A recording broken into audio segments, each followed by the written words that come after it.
Niwangsuk ngono. Mangadili nuwe. Ana sasmintaning sun. Iki kok kaya ning Tembolong ta rasane aku ling ngomong. Teng Klonthong. Bapak, piye tole? Sampeyan lenggah ngandhap. Aku merajake karo sing kagungan dalem. Gandeng kowe iki sing ndhe omah.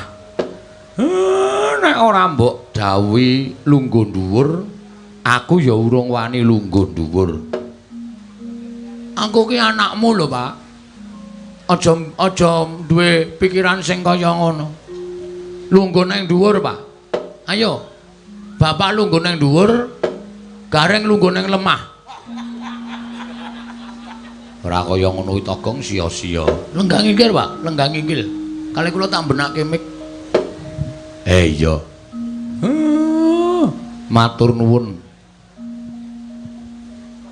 Nek wis mbok keparengake dole. Sampun, Bapak, sampun. Wilujeng rawuhipun, Pak.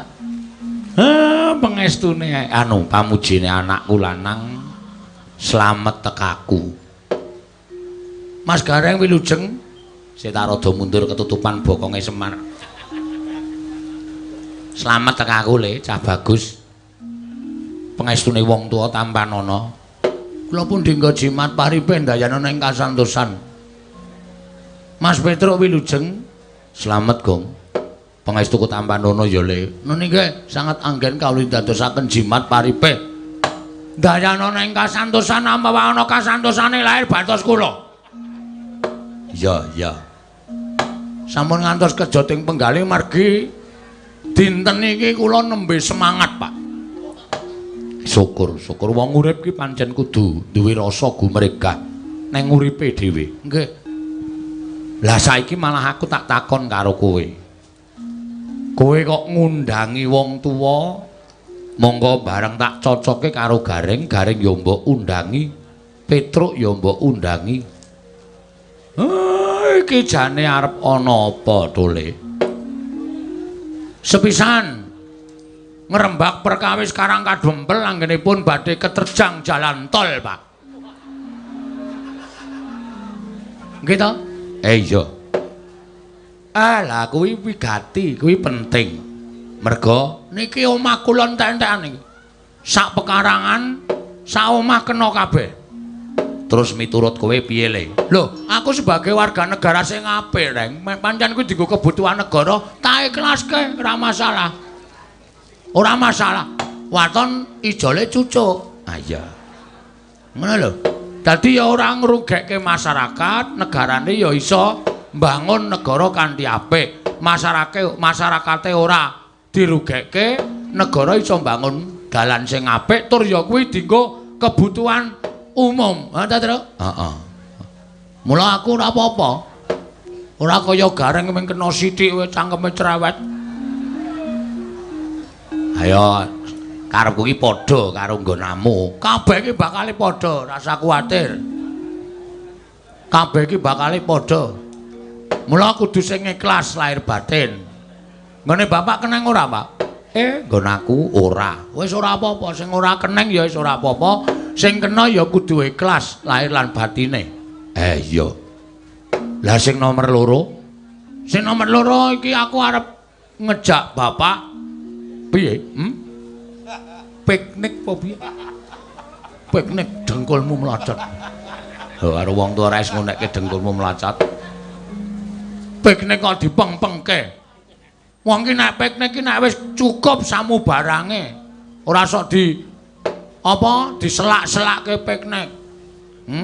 Nek omah wis cukup, kabeh-kabeh wis cukup. Kuwi lagi piknik kok. Piknik kok piknik. Piknik kok dipentingke iki piye? Ya wis saiki areng rembug apa, Gong? Aku jane nek jaluki lakon ngene asline susah lho, Tru. Lakon kok Bagong bangun desa iki mergane kowe sing gawe kok ya tok gawe terus mlebu streaming. Ya wis kabeh padha ngerti nek Bagong bangun desa ana lakon Bagong bangun desa. Ya wis lah ora apa-apa sing penting uang masuk. Ah iya. Nek ora terus ayo ning ora terus uang masuk ngementingke uang masuk ya apa-apa karepe arep ditandangi. Menungso iki ora ana mareme. Nek ya kudu nganggo hitungan, nganggo dikarang sing apik. Iki wis tak karang sing apik iki. Terus sirmu karepmu, aku mau to disebutke. Aku pengen bangun desa, Pak. Hei, ngandel ora rak malah bengok ta. Kuwi apik to, Le. Kuwi becik. Bangun desa kuwi apik. Lah sirmu sing arep tok bangun apa? Apa papan pangibadah? Apa papan-papan kanggo pertemuaning para warga? Apa papan kanggo ngolah raga supaya duwe awak sing waras? Apa papan liyane? Kabeh, Pak. Kabeh. Tegese kuwi arep mbangun papan-papan sing apik tumraping desa kene. Ora. Aku arep kaya bapak. Kaya aku piye? Aku arep mbak nek nganu dusunku desaku kuwi wis apik, Pak. Wis rukun, wis tentrem. Wis manunggal. Sing sepuh karo sing enom ya manunggal. Sing enom karo sing ngajani karo sing sepuh. Sing sepuh ngregani karo jalan pikirane sing enom. Lah apik kuwi. Tegese antaraning wong tuwa karo enom-enoman iki saiki wis manunggal. Merga kadangkala sok ana congkrah sithik bab perkara bocah wingi sore ngertimu apa? Ha ta? Kowe arep pinter njara langit kalah pengalaman karo sing tuwa. Ha iki jane tembung kaya ngene iki wis mulai disingkiri aja sok diunekke. Nuwun sewu ngregani kepinterane cah enom. Ning cah enom ngreganono pengalamane wong tuwa. Nek pengalaman karo kepinteran didadekke siji, kuwi bakale apik. Ning nek mlaku dhewe-dhewe pengalaman tanpa kepinteran ya ora ana apa-apane, kepinteran tanpa pengalaman ya ora ana apa-apane. Mula desaku ki wis manunggal. Samploke aku dadi dukuh lho, Pak. Arep aku dukuh petuk. Ning nek tumrap kanggo kebutuhaning masyarakat aku ki nomor 1, Pak. Sripah, aku ora tau ora ketok. Mesti teko terus.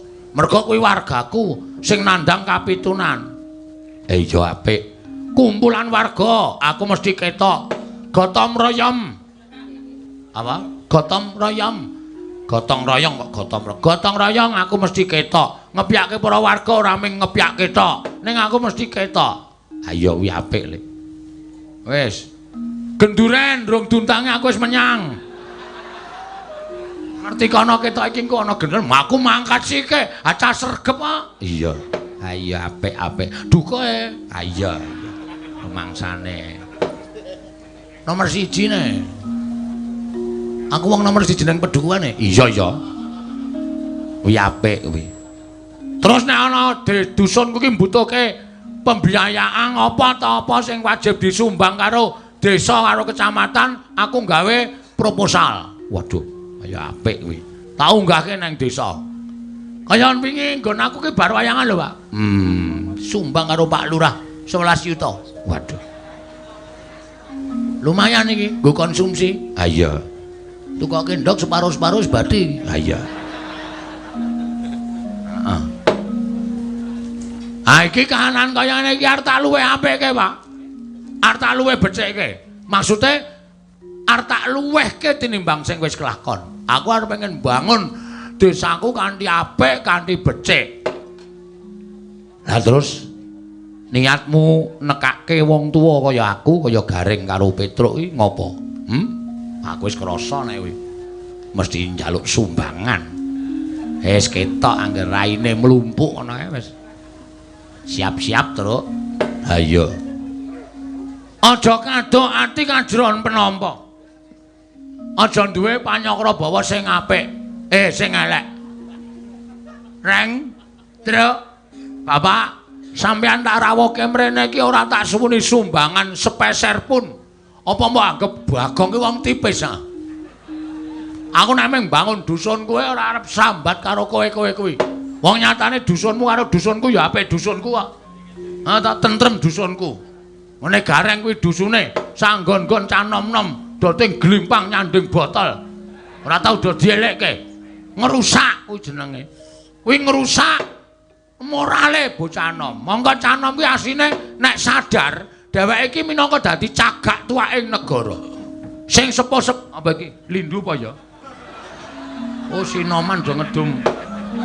Ame mlaku kok do dinjlok-jlokke. Ngeget-geti wong nyam. Sapa-sapa dilalake ora. Ngono, cagak tuwaking negara. Mula kepinteraning canom kuwi dibutuhke tumrap negara. Ha iya. Nek nek wis do dirusak kanggo cara kaya mengkono kuwi ngrusak awake dhewe, kuwi padha karo awake nyemplungke awake dhewe ning juranging kasangsaran. Heeh. Luwe-luwe nek kecanduan apa truk kae truk. Ha apa? Sing tok kakek aku lho cilik-cilik malah mendem. Aku ora tau ngekeki apa-apa ya. Kuwi senengane ngarani wong sak penake dhewe. Aku tak ombe iso nglire lho. Ah ora bae aku ora tau ngekeki kok. Apa Pak? Narkoba kuwi elek tenan kuwi. Pil kuwi sing marai bunuh diri. Sekali mencoba kamu akan binasa. Ngono tembunge. Nyoba-nyoba nek wis ketagihan wis ora iso ilang. Kuwi ora iso mari lho Pak ngono kuwi. Iso. Heeh bener. Heeh. Ora iso mari. Arep muni mari kae mesti sing nganggo wis percaya ora. Monggo negarane awake dhewe iki lagi digencarke membasmi kaya ngono. Ning aku sok ora mathuk, aku sok ora cocok.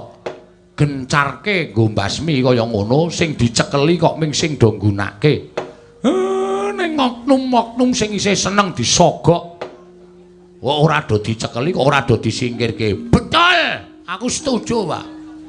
Kuwi suarane rakyat. Lho. Bener nek nanggap dalang kok dalang anti narkoba. Sopo? Ha iki? Sena Tudrak. Lho. Sena Tudrak. Kae ora Sena, kowe iki jenenge udu Sena, jenenge diganti Bambang.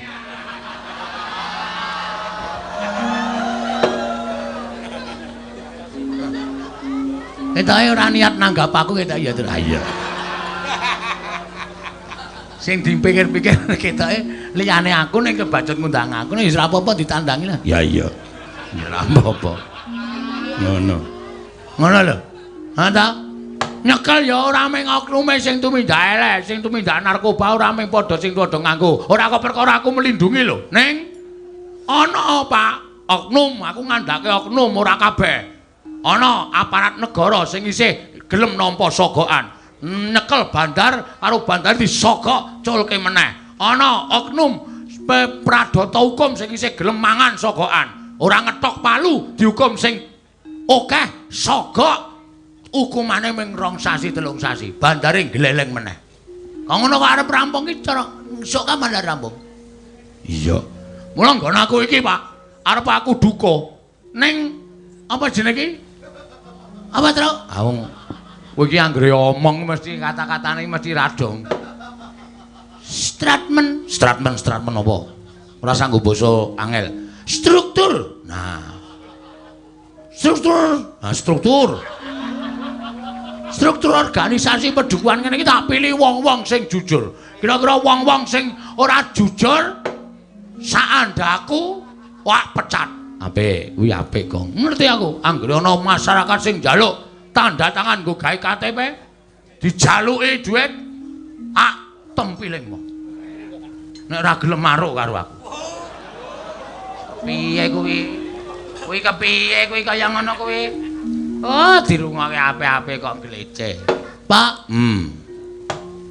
sing dirempuk ya, Pak? Dicupet semene le padha ngudara rasa ati. Heeh. Apa nggonamu iki sumure asat apa, Gong? Hah? Apa nggonamu iki bapak teko, gareng teko, aku teko kok tanpa ana apa-apa sing metu. Ngene truk tembunge nek ketemu sedulur ki wareg sing tanpa mangan, seger sing tanpa ngombe. Ah ya modar tenan kok ya. Istilah kaya ngono kok dienggo. Dadi meng ngomong-ngomongan nganti asat idune. Engko gampang kok tak akon bojoku ki mak lunga ya, Pak. Nendi? Mbah. Bar tak unekke minggat kono. Ngono lunga to? Ha wong kon minggat kok ora lunga ki piye? Ngono. Ah, saiki ngrembug perkara lelakon sing wis tak lakoni ya, Pak. Iya. Aku dek malam Jumat kae prihatin, Pak. Prihatin? Heeh. Kowe iki bocah ora tau prihatin kok nglakoni prihatin. Malam Jumat kliwon. Heeh. Aku sedina Kemis sawan ki ora mangan apa-apa kejaba ming panganan. Ha iya.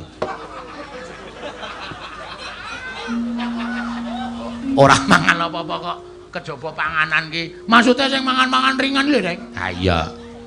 Sedina dek aku terus sore arep maghrib ae adus keramas aku. Terus maghriban. Weh. Bar kuwi terus maem bengi karo bojoku. Wah iya, waduh. Saiki nek mangan bengi bareng po. Bareng ning dhewe-dhewe aku ning ngarep dhek ning mburi. Oh, len jukuk bareng. Oh iya ta. Mergane bojoku ki nek mamah maem ki suwe, Tru. Oh, untune pasangan. Bojoke nek omong ra untune goyang to. Anggere omong kok kaya coplok-coplok. Mula nek mamah sego suwene ra jamak-jamak. Mamah ngiwa rung lembut, mamah nengen rung lembut, mamah ngiwa rung lembut. Ndandane dombeni. Aku jijik. Wo. Terus aku terus lunga golek sendang. Weh. Adus nang sendang. Jam 12 bengi, plung. Adem banget. Aku terus ndegem nang pojokan tuk sing nang isor wit ringin. Dul desa arang adem lho, Pak. Oh iya, iya. Sing ngendi? Sing sendang sing isor wit. Heeh, kae lho, Pak. Kae saluran pembuangan air limbah. Wah, mula kok kecinge ra jamak-jamak. Kudu sendang ta, Pak? Kudu. Wis kebacot ora apa-apa. Nang kono aku meneng wae karo wiridan aku. Weh. Jroning aku ngageke asmaning Gusti dumadakan tanpa kenyono-nyono iki terus tiba-tiba ki wong iki dadi sepi banget. Ora ana swara jangkrik, ora ana swara walang, ora ana swara apa-apa. Kupingku suarane mak nging ngono kae to, Pak. Terus tiba-tiba ana swara, "Bagong, aja kaget. Ulun sing teka." Mbah, muni ulun ngono. Heeh. Wis tepung karo ulun lho, Pak. Maksude piye? Aku iki muni ulun sing teka. Engko gek tepungamu. Sapa ulun sapa jenenge? Kuwi nek nyebut ulun ki biasane dewa. Oh, ulun Kang Prapta, Bagong. Aja kaget nanging ulun mung kirim rekaman swara iki. Marang jeneng kita. Mula rungokno rekaman swara ini iki ulun bakal dawuh kalan jeneng kita. Dawuhe dewa piye? Yen kita arep bangun desa, kita arep bangun papan panggonan kita, Bagong. Desa kita kudu mbok syarati, kudu mbok pendemi, ya kuwi siji pelem pertangga jiwa, loro jambu diponirmala. Mir, Pak. Sampeyan ngerti? Pelem pertangga jiwa jambu diponirmala niku napa, Pak? Dewane muni ngono kowe. Esuk utuh-utuh bojoku rung tangi aku wis mangkat ning pasar. Golek pelem pertangga jiwa ora ana. Anane ming pelem sengir, pelem gadung. Mana lagi? Aku ya terus ini pelem mana lagi? Lah mana aku yang terus apa kae pelem werna-werna, Pak. Ning ora ana sing jeneng pelem pertangga jiwa. Pindah aku. Pindah toko buah. Weh. Pindah toko buah. Tak takoni ora ana jambu diponirmala ya ora ana. Anane ming jambu dresana, jambu air, jambu kluthuk, jambu monyet. Lho, jambu monyet wis ngerti lho, Pak? Urung rupane kaya gareng kuwi.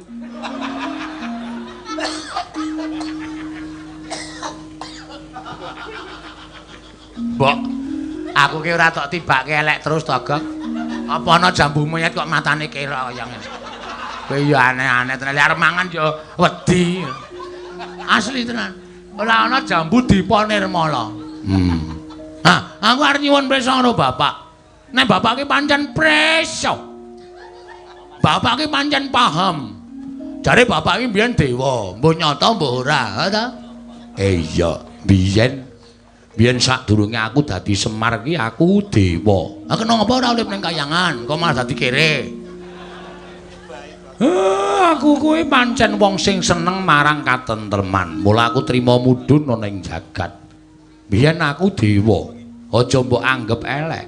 Aku biyen ki kakangne Bathara Guru. Walah, Bathara dosen. Udu. Bathara ketua kejurusan. Ora. Rektor. Udu. Doktor. Udu.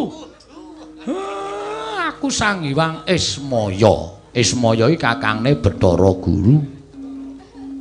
Ha kenapa mbiyen kok sak ora urip ning Kayangan ning apa? Kok malah ning kene? Ning jagat. Anggere esuk ming nang prapatan ngemis. Kayangan kuwi dudu papanku mergo aku kudu urip ana ing jagat. Wis ora tak critake engko ndak malah tekan ndi-ndi. Sing wigati kowe takon karo aku to, Pelem Pertangga Jiwa, Jambu Dipa Nirmala, kuwi papane ora ning donya. Terus kuwi panganane para dewa. Dewa ki ora mangan wohing dami, ora mangan pari, ora mangan ketan lan sak piturute. Ning daharane Pelem Pertangga Jiwa karo Jambu Dipa Nirmala.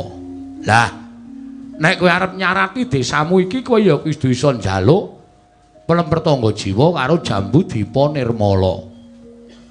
Waduh. Papane ning Kayangan? Kayangan Suralaya. Well. Ketemu Cak Marlis. Lho. Kok ketemu Cak Marlis ngapa? Lho jare Kayangan Surabaya. Wah. Budak ora. Suralaya. Suralaya iki ngendi, Pak? Karo Cebongan? Wah. Suralaya karo Cebongan. Suralaya iki dhuwur kono. Wedian. Suralaya iki papaning para dewa. Yen kowe weruh wewangunan sing gumandul tanpa centelan, kuwi Kayangan. Aku duwe lho Pak gumandul tanpa centelan ki. Wis kelet ket biyen. Apa kuwi yang diwastani Kayangan? Gundulmu atos. Sore-sore kok ora gebernah ora. Dudu ye, ha iso ora? Mandul tanpa centelan. Asli iki kuwi ora dipeniteni, ora dilem. Ken biyen yo neng kono kuwi. Aku nek ngrasake Bagong iki jane edan ora ya. Ayo mbuh karo bapak urung tau dipresake kok ya. Omongane iki waton ting celebung ora. Kayangan iki gumandul tanpa centelan. Oh iya, heeh. Paham aku. Neng dhuwur ta kuwi? Mun aku neng isor. Ha iya. Kuwi papane Bathara Guru. Papane Bathara Indra. Papane Bathara Indra, papane Bathara Dana, papane Bathara Kasina, Dana Kasina Indra. Kayangan Warkop. Kayangan Warkop ngepruk raimu iki kok ya. Kandan-kandanane ngeyel ora. Kuwi Kayangan Suralaya. Lah nek kowe arep njaluk Pelem Pertangga Jiwa, Jambu Dipa Nirmala, kowe munggah ning Kayangan, Bagong. Andra ingkang puspita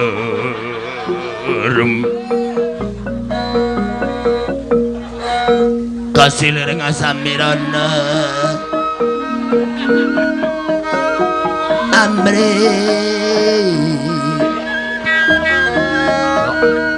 tutuk sirahe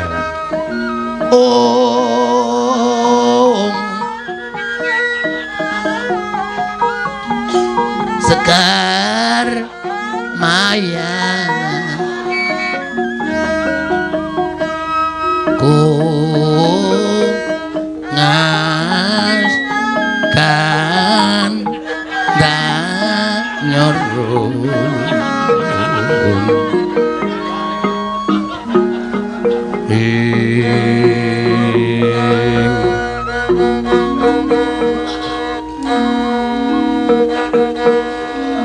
Modar lali ayo kowe. Apa itu cakapane? Maweh raras. Renaning indriya.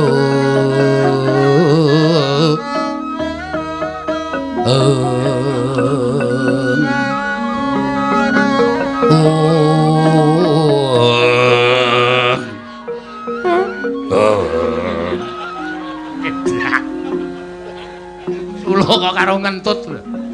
Saedan kan.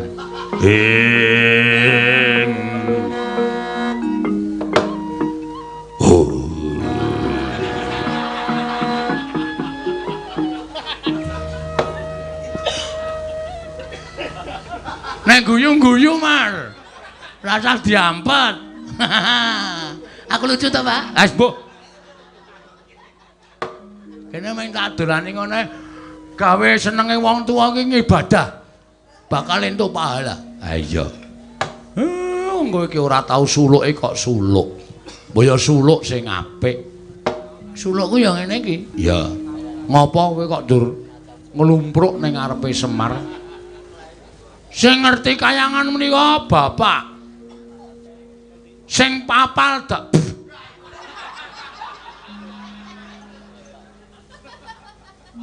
Bojoku tak kon nyemprot ben ikine do ilang kok ya ora disemprot to jan wis nganti walang mlebu cangkem barang.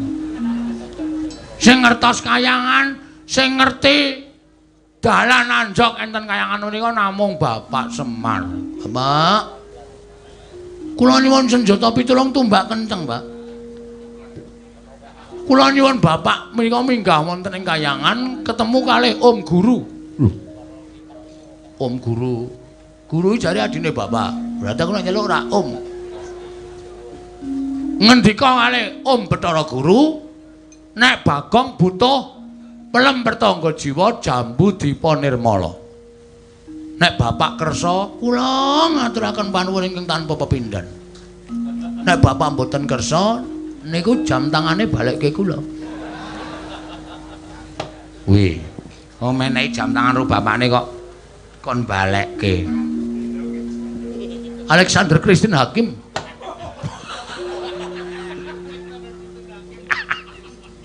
Merek jam kok disebut. Alexander Christine Hakim nganti raimu apa piye? Ora kowe ngapain digluk-digluk ngantuk kok? Ora. Alang ya lelingguh ora bener kok. Nggih, Pak nggih. Disuwunke, Pak, supaya dusun kula tambah reja, dusun kula tambah apik, dusun kula tambah becik. Nek Bapak kersa nyuwunke kalih Bathara Guru, kula ngaturake panuwun ingkang tanpa pepindhan. Ananging nek Bapak mboten kersa, lho, Gong, arep ngopo kowe? Kula aturi jaga ajang sing jembar. Sega sing kathah. Rawe-rawe atas, malang-malang putung. Mesti kula entekke. Oh ya, tata basa ora pernah kok. Jagang sing jero, beteng sing kandel.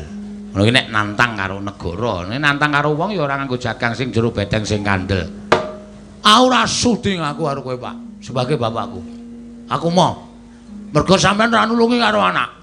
Nek sampean gelem nulungi anak, nembungke pelem apa mau to? Modar ora. Syarat ora adong kok. Pelem